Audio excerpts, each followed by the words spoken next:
I'd like to call the Dublin City Council meeting to order. If you would, let's please stand, and Councilman Gerald Smith will give us our invocation, and then we'll say the pledge to the flag. Well, Lord, thank you so much for this day, and thank you for all the many blessings that you have bestowed all of us with. We thank you for helping us to get through this virus as I think about as well as we could. And I ask that you help us to continue to show diligence and respect each other and respect each other's feelings and help our tempers and our attitudes to be good and pleasing in your sight. I ask that you bless this meeting and help us to get the city's business done in fine fashion. And we as bad as things are, we thank you so much for all the many blessings that far outweigh anything bad going on. Help us to not lose sight of that. We ask all these things in Jesus' name. Amen. Amen. I pledge allegiance to the flag of the United States of America and to the republic for which it stands, one nation, under God, indivisible, with liberty and justice for all.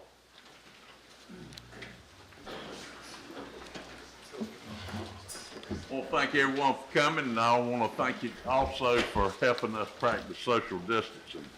We'll have a few comments about that later in the meeting. Before we get into our regular agenda items, I'd like to make a few comments if I could. And I'll just go ahead and say up front, it's hard talking through this mask. So I hope you can hear me and I don't sound too muffled.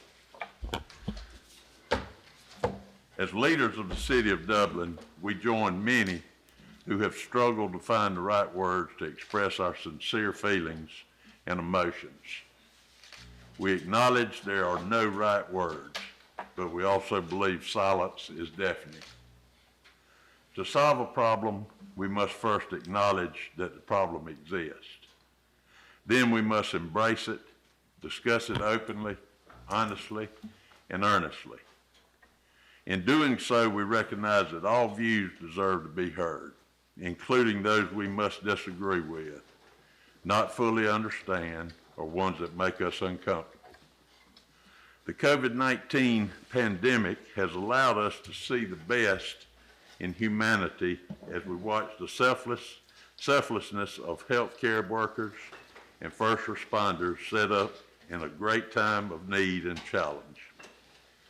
But on the other hand, over the past few weeks, we have witnessed events in our country and in our cities all across America that caused great anguish and pain. The instance we saw shook the foundations we hold of the value and dignity and worth of every human being and every human life. I, for one, find myself hurting, yet I know many hurt in much greater and more personal ways than I can imagine.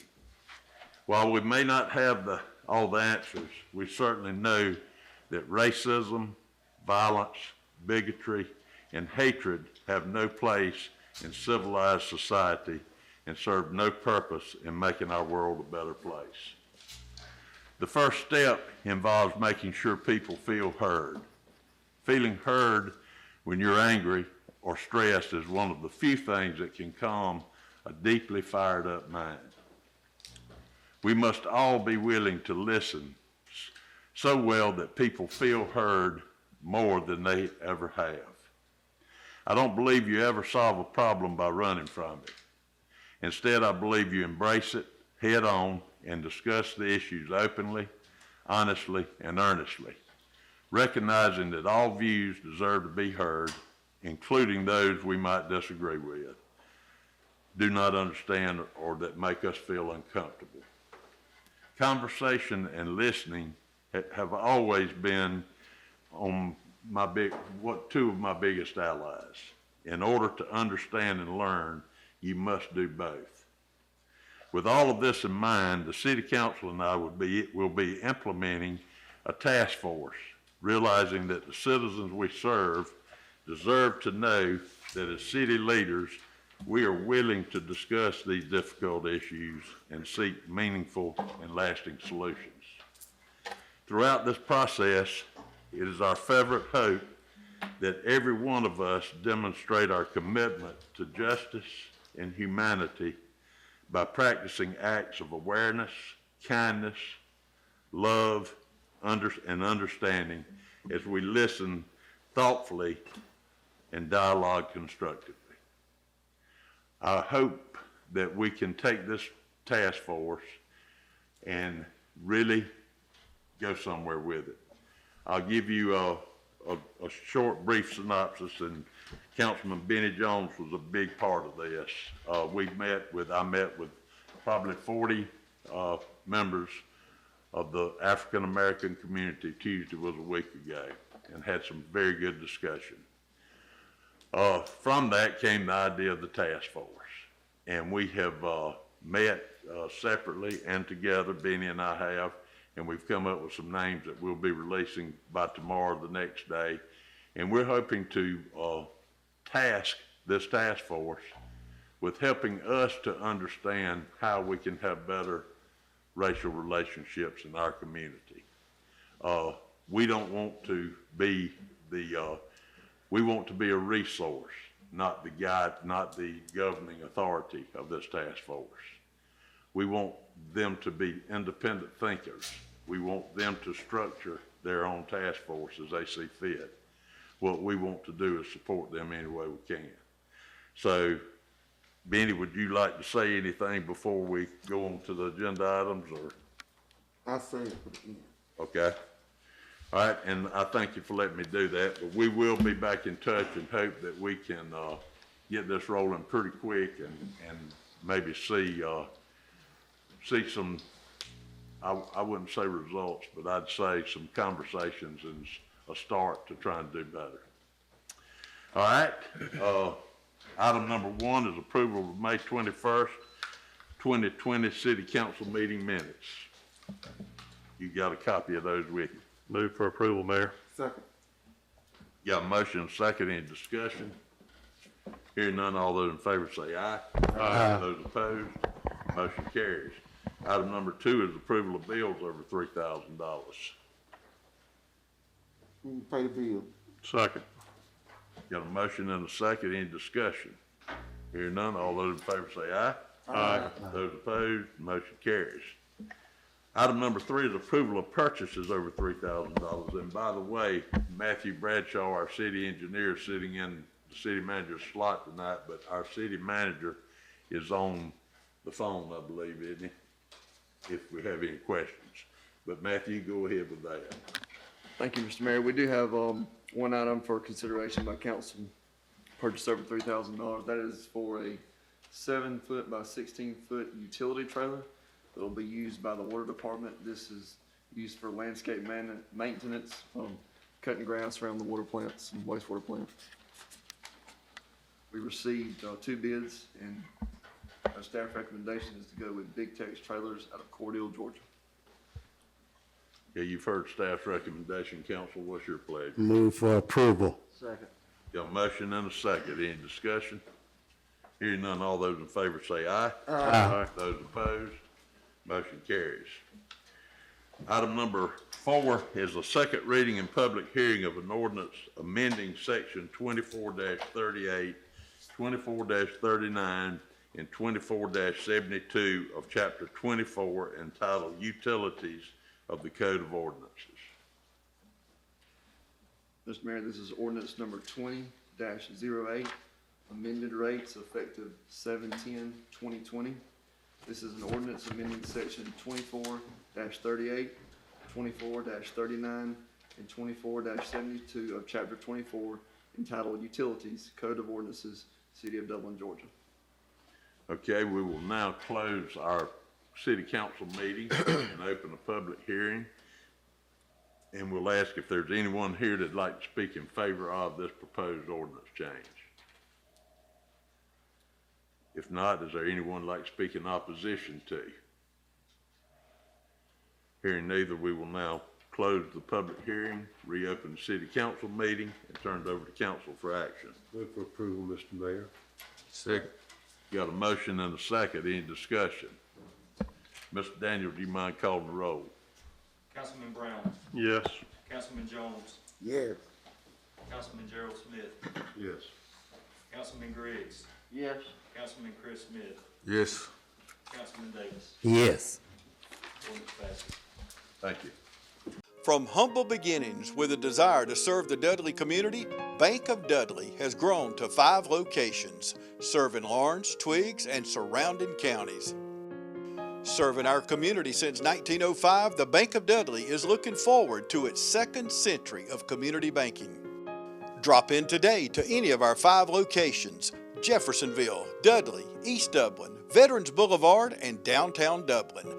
Bank of Dudley, member FDIC, and an equal housing lender. Portions of this program are brought to you by CurePoint Cancer Treatment, 2406 Bellevue Road in Dublin. At CurePoint Cancer Treatment, we're bringing you state-of-the-art cancer treatment right here at home. CurePoint Cancer Treatment. Check us out on Facebook. Item number 5 is the second reading and public hearing of the fiscal year 2021 budget ordinance. Matthew? We have the budget, the balanced budget ready to present. This is the second hearing, public hearing for it. Ordinance number 20-07, the 2020-2021 budget ordinance. Be it ordained by the mayor and council of the city of Dublin. Section 1. It is estimated that the following revenues will be available during the fiscal year beginning on July 1st, 2020 and ending on June 30th, 2021 to meet the foregoing appropriations according to the following schedules. General Fund, $18,835,438. Confiscated Assets Fund, $21,010. Police Other Programs, $3,300. Hotel Motel Tax Fund, $546,000. Special Purpose Tax 2018, $2,272,000. Special Purpose Tax 2006, $30,000. Special Purpose Tax 2012, $410,000. T-Splost, $9,170,000. Water and Sewerage System Fund, $7,883,354. Natural Gas System Fund, $15,382,117. Solid Waste Fund, $3,335,454. Riverview Course Fund, $554,048. Telecommunications Fund, $607,526, for a total of $59,050,247. The appropriations in Section 2 are identical to the revenues. Thank you. I got one more section. Okay. Section 3, the compensation and classification schedule attached hereto is hereby adopted and shall replace all compensation and classification schedules previously adopted and shall be effective on July 1st, 2020. Okay. All right, we will now close our city council meeting and open a public hearing and ask if there's anyone here to speak in favor of the proposed budget. If not, is there anyone here to speak in opposition to the proposed budget? Hearing neither, we will now close the public hearing, reopen the city council meeting, and turn it over to council for action. Move for approval. Second. Got a motion and a second. Any discussion? It was Chris Smith. Yep. Any discussion? If not, Mr. Daniels, will you call the roll? Councilman Davis, Yes. Councilman Chris Smith, Yes. Councilman Griggs, Yes. Councilman Gerald Smith, Yes. Councilman Jones, Yes. Councilman Brown. Yes. Ordinance passes. Yes, thank you. Okay, item number 6 is the first reading of an ordinance to amend the budget for the fiscal year ending June 30th, 2020. Mr. Bradshaw. This is ordinance number 20-10, an ordinance by the mayor and council of the city of Dublin to amend the budget for the fiscal year ending June 30th, 2020, to provide for an effective date and for other purposes.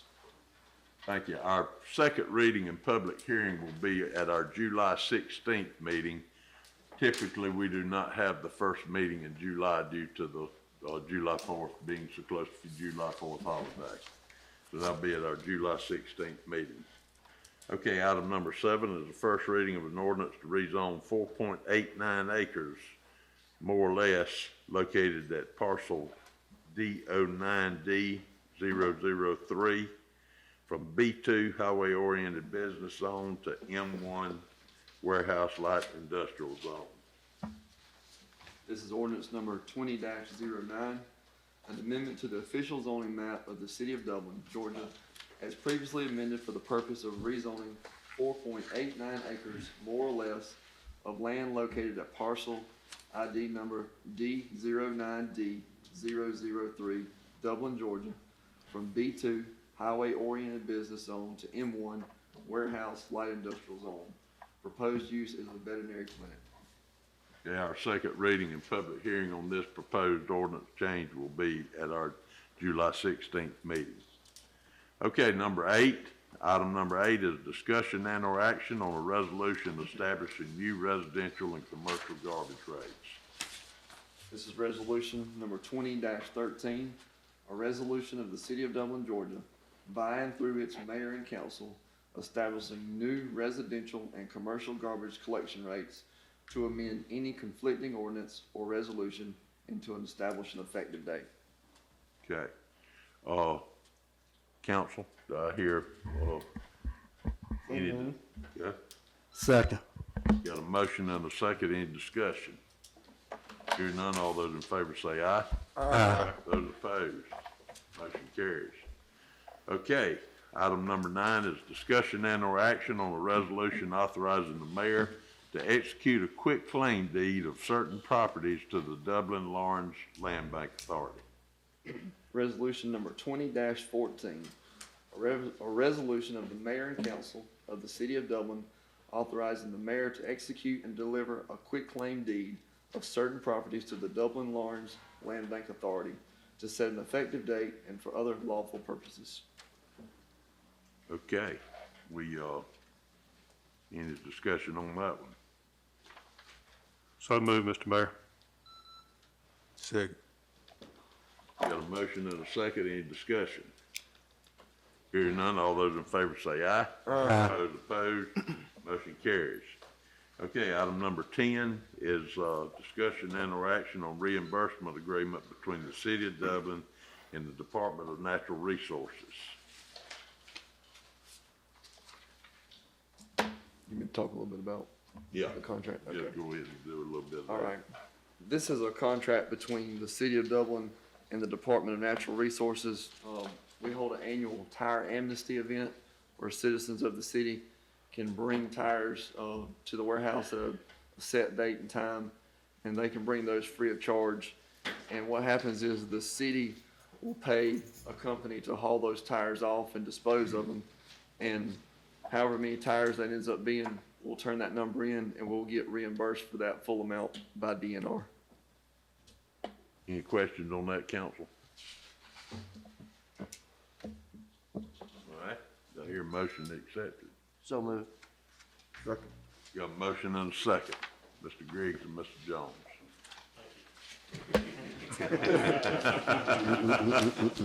That's bad when I hear better than you do. Any discussion there?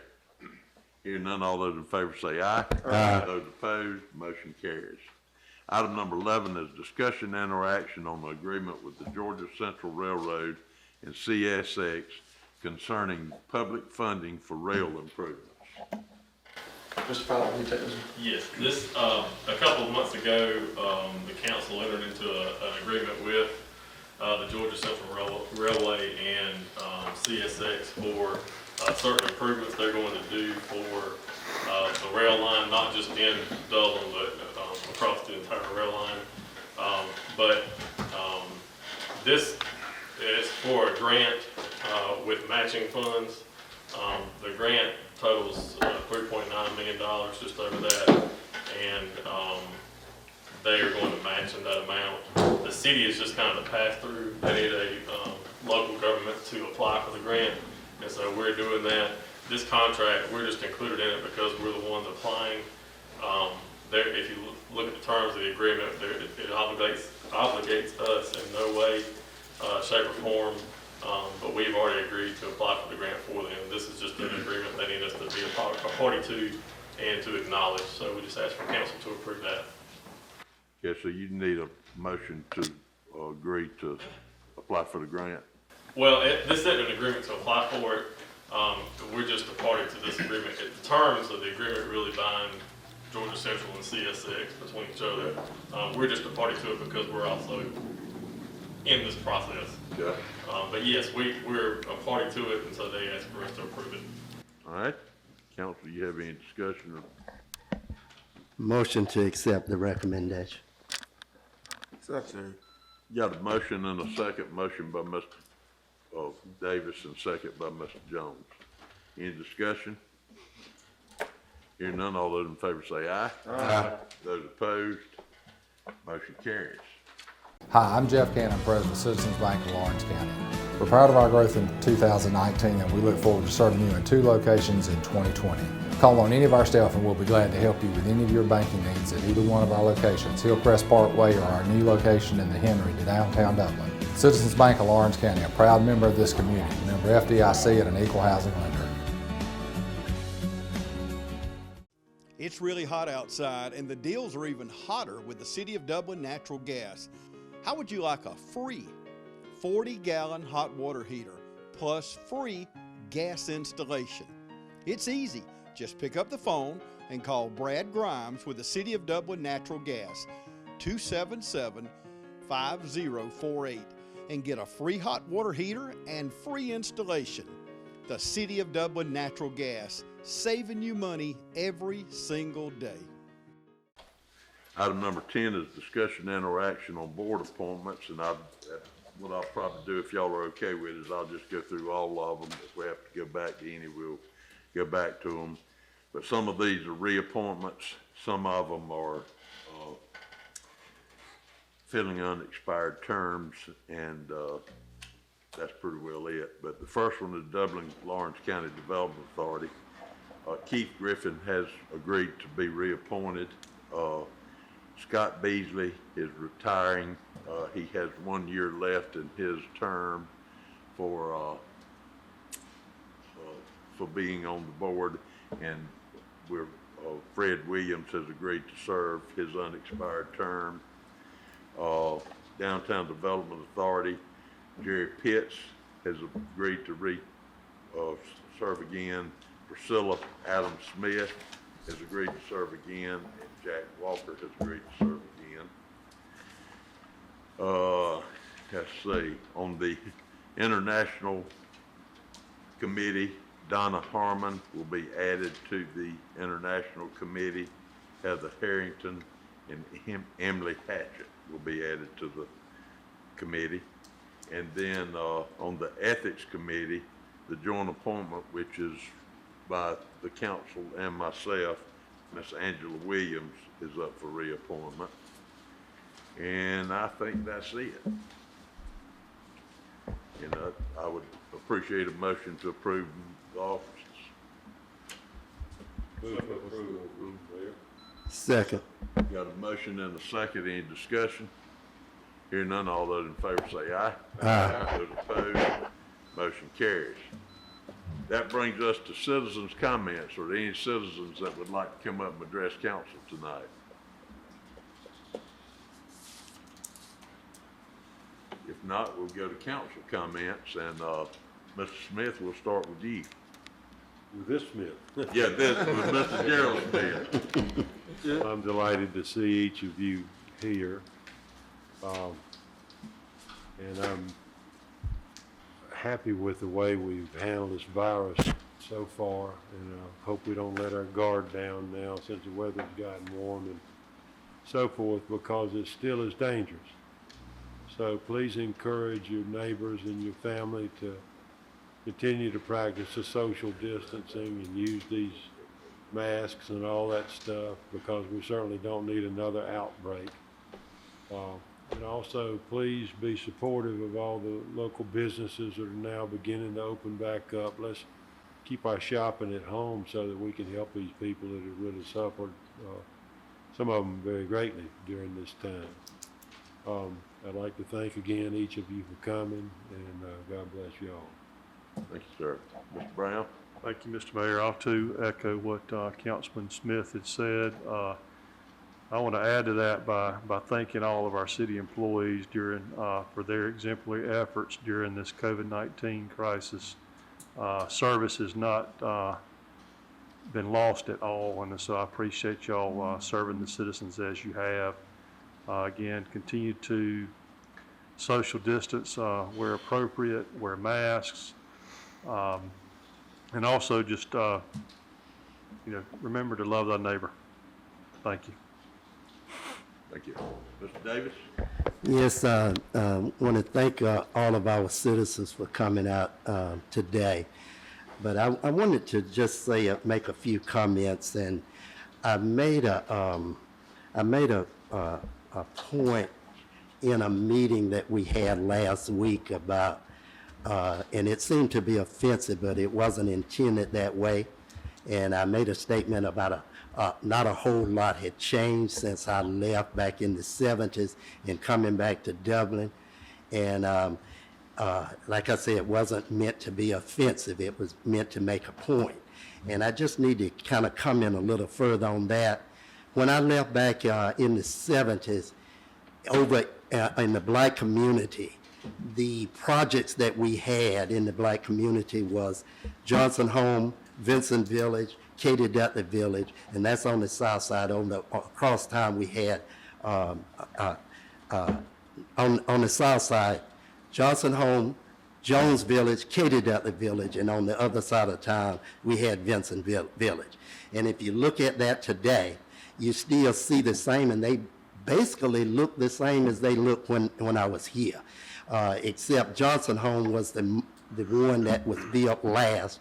It was the best looking one, and now that's Jones Village. The second thing I wanted to point out was employment.